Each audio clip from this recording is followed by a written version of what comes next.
বিসমিল্লাহির রহমানির রহিম। আসসালামু আলাইকুম প্রিয় ভাই ও বোনেরা। তো একটা বিষয় হলো ফিরকা মাযহাব, অর্থাৎ যাকে বলা হয় তাকলিদ। যেমন আহলুল সুন্নাত ওয়াল জামাতের মধ্যে 4টা প্রধান ফিরকা দেখা যায়। 1 নম্বর হলো হানাফি মাযহাব, 2 নম্বর হলো শাফেঈ মাযহাব, 3 নম্বর হলো হাম্বলি মাযহাব এবং 4 নম্বর হলো মালিকি মাযহাব।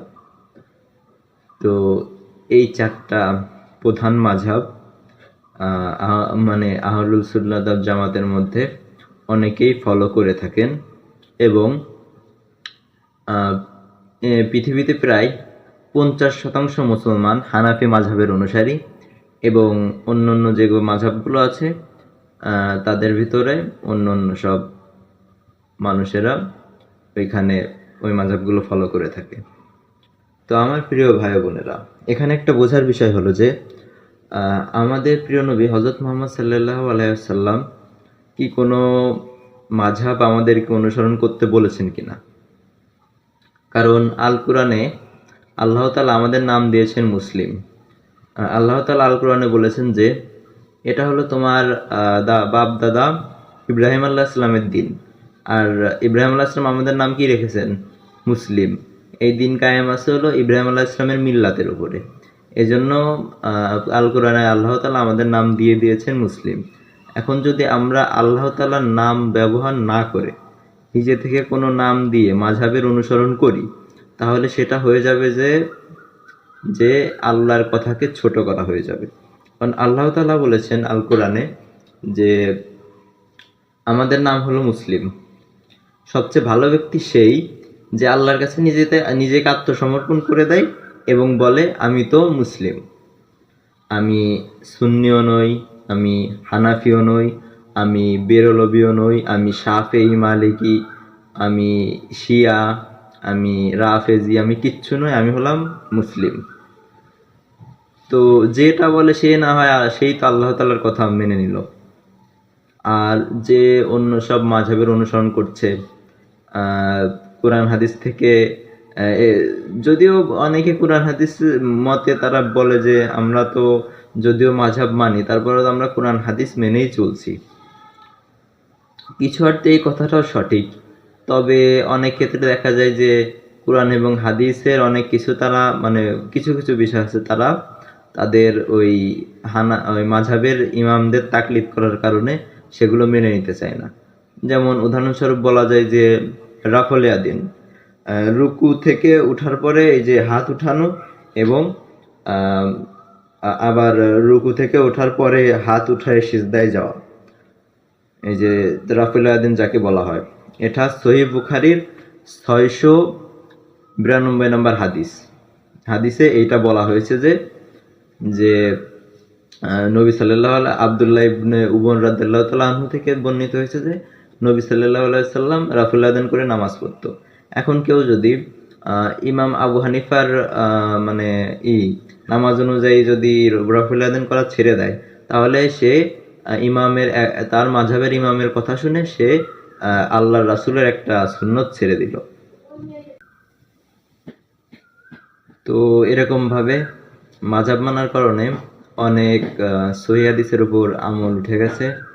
মানুষ আর সহিহ হাদিসের উপর আমল করতে চায় না, তারা ওই মাযহাবের ইমামদের অন্ধ তাকলিদ করে, যেই কারণে মানুষ সুন্নত থেকে পিছিয়ে পড়েছে। এখন আসা যাক মাযহাবগুলোর ঘাটতিতে। যেমন আছে আহলে তাসাউদ, অর্থাৎ যাদেরকে শিয়া বলা হয় তারা, তারপরে আরও আছে ধরেন হানাফি, তারপরে দেওবন্দি, হানাফিদের কিছু গ্রুপ, তারপরে আছে আহলুস সুন্নাত ওয়াল জামাত। তো এরপরে এদের ভিতর যে ফিরকা আছে তাদের ভিতর আসলে কি ঘাটতি রয়েছে। তো ঘাটতির কথা যদি বলা হয় তাহলে শিয়াদের ভিতর ঘাটতি হলো শিয়াদের আহলে বায়াতের প্রতি ভালোবাসা আছে। আলী আলাইহিস সালাম, ফাতেমা আলাইহিস সালাম, ইমাম হাসান আলাইহিস সালাম, হুসাইন আলাইহিস সালাম, এদের উপর ভালোবাসা আছে। শিয়ারা খুবই কঠোরভাবে কোরআন অনুসরণ করে। কোরআনের যেই আছে আহকাম বিধান আছে, এগুলো খুবই কঠোরভাবে অনুসরণ করে এবং কোরআন খুবই মেনে চলে, এবং আহলে বায়াতের উপর তাদের ভালোবাসা অপরিসীম। কিন্তু তাদের একটা ঘাটতি হলো যে তাদের ভিতর তাওহীদ ওইভাবে নাই যেভাবে থাকার কথা ছিল। তারা আল্লাহ তাআলাকে এক অদ্বিতীয় বলে বিশ্বাস তো করে, কিন্তু যখন সাহায্য চাওয়ার দরকার হয় তখন তারা ওই 5 ইমামের কাছে সাহায্য চায়। যেমন ধরেন আলী আলাইহিস সালাম, তারপরে ওই ইমাম জাফর সাদিক আলাইহিস সালাম, এরকম যারা আছে এরকম 5 ইমামের কাছে তারা সাহায্য চায়। তারা বলে ইয়া আলী মাদাদ, অর্থাৎ তারা আল্লাহর সাথে সাথে তাদেরকে শরিক করে ফেলে। তো এই তাদের কি রয়েছে, তাদের ওই তাওহীদে ঘাটতি রয়েছে। এটা হলো শিয়াদের একটা দুর্বলতা, শিয়া মাযহাবের ঘাটতি। এরপরে আহলে হাদিস। আহলে হাদিসের সব ঠিক আছে, তারা সহিহ হাদিস মানে, তারা আল কোরআন মেনে চলে, কোরআন হাদিসে ছাড়া অন্য বিষয় নিয়ে কথা বলে না, কিচ্ছা কাহিনী মিথ্যা গল্প বলে না। কিন্তু তাদের ভিতর একটা বিষয়, একটা ঘাটতি হলো যে তারা আলী আল্লাহ ইসলামকে ওইভাবে ভালোবাসে না যেভাবে নবী সাল্লাল্লাহু আলাইহি ওয়াসাল্লাম ভালোবাসতে বলেছিলেন। গাদিরে কওমের হাদিসে নবী সাল্লাল্লাহু আলাইহি ওয়াসাল্লাম বলেছিলেন যে আমি আমার পরে তোমাদের মাঝে দুটো ভারী জিনিস রেখে যাচ্ছি, যারা এই দুটো ভারী জিনিসের অনুসরণ করবে তারা হলো হিদায়াতের উপর থাকবে, আর যারা ছেড়ে দেবে তারা গুমরা হয়ে যাবে। প্রথম হলো আল্লাহর কিতাব আল কোরআন, এবং দ্বিতীয় নম্বরে ছিল আহলুল বায়াত, অর্থাৎ নবী সাল্লাল্লাহু আলাইহি ওয়াসাল্লামের পরিবারের সদস্যগণ, আলী আল্লাহ সাল্লাম, ফাতেমা আল্লাহ সাল্লাম, ইমাম হাসান হুসাইন আল্লাহ সাল্লাম। তো এদের আহলে হাদিসরা সবই ঠিকঠাক করে, কোরআনও মেনে চলে, সহিহ হাদিস মেনে চলে, কিচ্ছা কাহিনী বলে না। কিন্তু হযরত মুআবিয়া রাদিয়াল্লাহু তাআলা আনহুর পক্ষ নাই, ইয়াজিদের মতো ওই ব্যক্তির তারা পক্ষ নাই, তাদের পক্ষ নিয়ে কথা বলে, অর্থাৎ কঠোর নাসেবি ধরনের হলো আহলে হাদিস। তাদের ভিতর আহলে বায়াতের ভালোবাসা নাই। এটা হলো তাদের কি, তাদের একটা দুর্বলতা। তাদের ভিতর তাওহীদ আছে, কিন্তু তাদের ভিতর কোনো আহলুল বায়াতের ভালোবাসা নাই। এরপর আছে দেওবন্দিরা অনুরূপ, তাদের ভিতর তাওহীদ আছে মোটামুটি, কিন্তু তাদের ভিতর কি নাই, আহলুল বায়াতের ভালোবাসা নাই। তারা মুআবিয়া আলাইহিস সালামের পক্ষ নিয়ে কথা বলে, এটা তাদের একটা বড় দুর্বলতা। এবং তাদের ভিতর কিঞ্চিত সামান্য পরিমাণ বিদআত পাওয়া যায়, তবে অত বেশি পরিমাণে নয়।